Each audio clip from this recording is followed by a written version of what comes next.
Depuis le décès du premier président élu du Togo, Sylvanus Olympio, que nous avons pris le chemin de la médiocrité. Il est temps que les Togolais se lèvent, fassent violence pour que nous puissions remettre le Togo. Se fassent violence. Se fasse violence, oui. Chaque mot.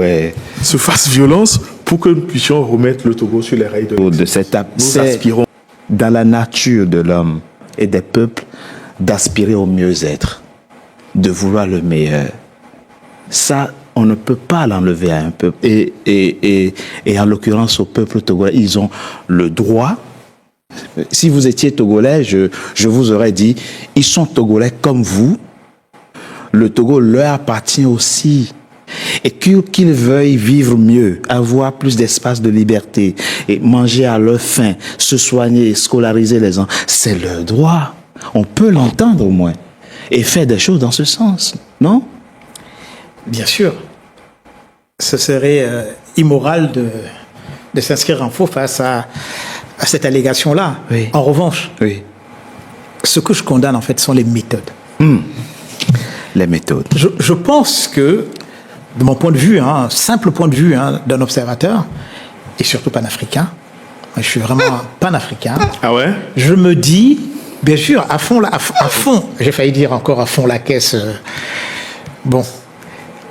Ce que j'ai envie de dire, c'est que vos méthodes, malheureusement, ne portent pas de fruits depuis. Pourquoi? Parce que vous êtes dans la défiance perpétuelle. Vous voyez? Et ça, c'est extrêmement dangereux. Moi, je pense que vous avez le droit de revendiquer, vous avez le droit de réclamer une vie meilleure pour l'ensemble des Togolais. Je suis jamais arrivé au Togo, j'aimerais faire Merci Alain Jules. Donc, mais maintenant, Meunier, pour changer de méthode. cette réflexion que vous partagez avec on le dira hors plateau. On fera une autre émission. On le dira hors plateau. Karine Norio, merci d'avoir été avec nous dans cette émission pour parler de la situation au Togo. On va espérer quoi que le président de la République, par un geste de clémence, arrive à avoir un regard, on va dire quoi, bienveillant vis-à-vis de ces jeunes qui pour certains sont manipulés. On ne peut pas le nier. Je le nie. Et que on puisse écouter leur peine en prison, qu'ils puissent sortir et que ensemble les forces vives du Togo réfléchissent, que ce soit dans le cadre des états généraux de l'éducation, de l'agriculture, des secteurs vitaux de l'économie de votre pays, pour que vous trouviez des solutions aux problèmes togolais.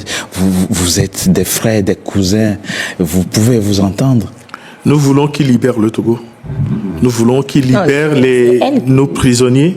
Noël a fini. Nous voulons surtout qu'ils libèrent le Togo parce que je vous entends. Oui. Dans un pays normal où le doit respecter ce que vous êtes en train de dire, j'y adhère et je fais tout pour que ça puisse se faire ainsi. Oui. Mais nous n'avons plus droit à la parole chez nous au Togo. Nous ne pouvons pas décider des règles du vivre ensemble. Et je vais le dire ici, c'est depuis le décès du premier président élu du Togo, Sylvanus Olympio, que nous avons pris le chemin de la médiocrité. Il est temps que les Togolais se lèvent, fassent violence pour que nous puissions remettre le Togo. Se fasse violence. Se fasse violence, oui. Chaque mot. Se fasse violence pour que nous puissions remettre le Togo sur les rails de l'excellence. Nous aspirons à un vivre meilleur et que nous voudrions partir de cette vie en espérant en rêvant de ce que pourront faire vos enfants et vos arrières. Il suffit. L'Occident, vous savez, l'Occident est déjà fini. Oui. La vie, c'est en Afrique. Alors, même si nos enfants viennent ici faire les études, nous rêvons de les revoir en Afrique. En Afrique, parce que nous avons hérité des enclos. On dit Cameroun et tous ces machins. Mais je rêve de cette Afrique. Merci, M. Mablé. Merci à vous. Non, mais moi, j'aimerais tout simplement dire à tous les jeunes du Togo de ne pas lâcher prise malgré les intimidations. Je les invite à lire l'article 48 de la Constitution. Merci. Tout citoyen a le devoir de veiller au respect des droits et libertés des autres citoyens. Voilà. C'est la fin, mesdames et messieurs, de Frontal, votre rendez-vous politique dont le numéro de ce jour a été consacré au Togo. Merci d'avoir été nombreux à notre compagnie. À très bientôt pour un nouveau numéro de Frontal. Merci à vous.